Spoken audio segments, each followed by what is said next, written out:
Untuk memastikan kesiapan desa wisata Penglipuran dalam menyambut para delegasi WWF ke-10, pemerintah Provinsi Bali melakukan pengecekan pada tanggal 8 Mei 2024. Kepala Dinas Pariwisata Provinsi Bali, Cok Bagus Pemayun mengatakan pengecekan ke desa wisata Penglipuran ini dilakukan karena menjadi salah satu pilihan kunjungan delegasi WWF.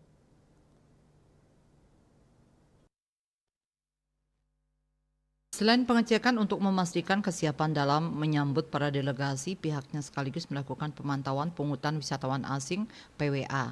Menurutnya, desa wisata ini memiliki keunikan tersendiri sehingga menjadi salah satu daya tarik wisata favorit di Bali. Desa wisata ini menyuguhkan bangunan tradisional yang terbuat dari bambu, baik itu dinding hingga atap rumah. Ini yang dilestarikan oleh penduduk setempat hingga sekarang.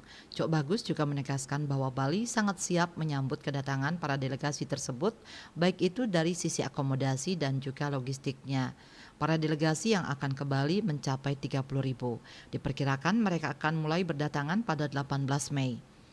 Sementara itu, manajer Desa Wisata Penglipuran, Iwayan Sumiarta mengungkapkan kebanggaannya Penglipuran dipilih menjadi salah satu lokasi kunjungan para delegasi WWF. Menurutnya, dari sisi infrastruktur, sarana prasarana, dan fasilitas sudah sangat mendukung dan memadai untuk menerima kunjungan delegasi kenegaraan. DTW sudah menyiapkan atau menambah atraksi wisata baru yakni hutan bambu yang bisa dinikmati oleh para delegasi.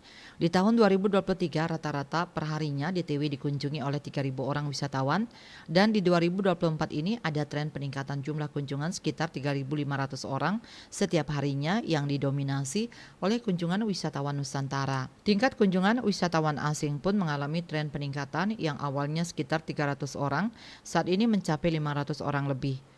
Saat pemantauan dilaksanakan terlihat ada peningkatan pemahaman dari Wisman akan pengenaan PWA sesuai Perda nomor 6 tahun 2023 dan Pergub Bali nomor 2 tahun 2024 tentang tata cara pembayaran pungutan bagi wisatawan asing. Dari pengecekan yang dilakukan oleh para personel tim pemantauan, hanya sekitar 3 orang pengunjung yang belum melaksanakan pembayaran. Tim pun langsung menginformasikan untuk melakukan pembayaran melalui aplikasi Love Bali. Ketut Winata Bali Pos melaporkan.